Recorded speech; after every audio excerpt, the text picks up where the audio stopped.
Sexto ano, então, para finalizar a nossa unidade, nós vamos falar agora da cidade de Esparta. Então, as duas últimas aulas nós falamos sobre Atenas e agora nós vamos falar sobre Esparta, que foi outra cidade muito importante na Grécia, que foi rival da cidade de Atenas também. Então vamos lá conhecer a cidade de Esparta. Bem, a cidade de Esparta estava localizada na região da Lacônia, ao sul do Peloponeso. Então, lembre-se da península do Peloponeso, né? Então, aqui estava localizada a cidade de Esparta. Só para ter uma referência, aqui está a cidade de Atenas, né? na região da Ática, e aqui na região da Lacônia está a cidade de Esparta. Muito bem. Diferente de Atenas, que não teve contato com os dórios, a cidade de Esparta ela foi fundada pelos dórios. Os próprios dórios fundaram a cidade de Esparta.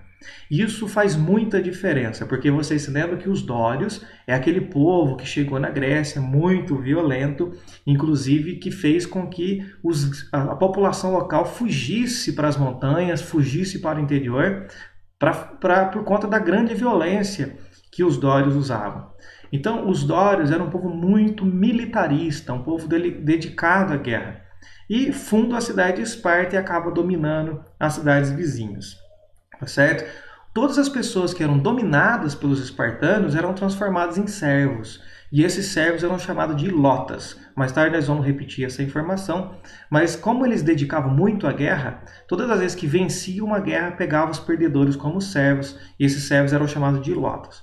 Por serem servos, eles não tinham nenhum direito. Tá certo? E faziam todo tipo de serviço mais pesado na cidade de Esparta. Cuidavam, por exemplo, da agricultura, sendo os principais produtos os cereais, as oliveiras e assim por diante.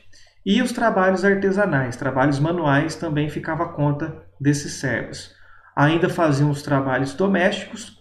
Então, o que acontece? Como os principais trabalhos eram feitos por ilotas, por servos, os cidadãos espartanos tinham mais tempo para se dedicar às outras atividades, principalmente à guerra, que era a atividade que eles mais gostavam, tá certo? Então, como os principais trabalhos, produção de materiais e de alimento, ficava por conta dos servos, os cidadãos espartanos podiam se dedicar a outras atividades, como, por exemplo, a guerra. Bem, a sociedade espartana, assim como a ateniense, também era dividida em grupos. O primeiro são os espartanos, que eram descendentes dos dórios. Então, todos aqueles que eram herdeiros, descendentes dos dórios, ou seja, dos fundadores das cidades, eram chamados de espartanos. E eram justamente esses que se dedicavam à vida militar, que se dedicavam à guerra. Enquanto não estavam em guerra, estavam treinando para ela, tá certo? Depois vem os periecos, que eram aqueles que moravam na periferia da cidade, nas bordas da cidade. Eram homens livres, embora não eram considerados cidadãos, tá certo? Mas eram homens livres, tá? Não eram considerados cidadãos espartanos, mas não eram também escravos. E esses se dedicavam aos comércios. Por fim, vêm os ilotas, que eram justamente aqueles que faziam os principais serviços da cidade de Esparta, eram os escravizados, tá certo? Com relação à política, aqui tem outra peculiaridade dos espartanos.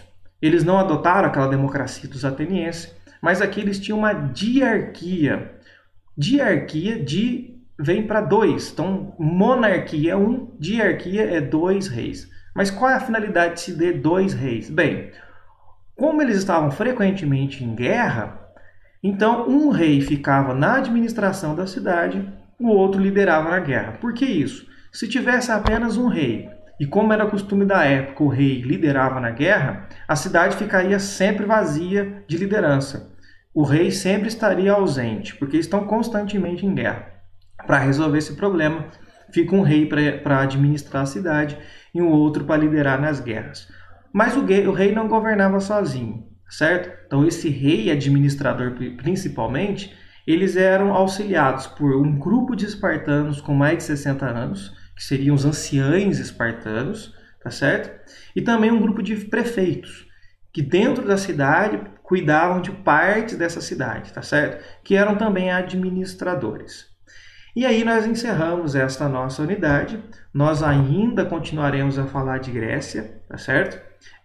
A cidade de Esparta não tem tanta informação assim para falar, é basicamente isso, é diferente da cidade de Atenas, que precisou de 2 aulas para abordar, mas em matérias futuras nós continuaremos a tratar sobre Grécia, então, claro que em algum momento ou outro voltaremos a falar sobre a cidade de Atenas e Esparta, já que as duas cidades são as mais importantes da Grécia Antiga, certo?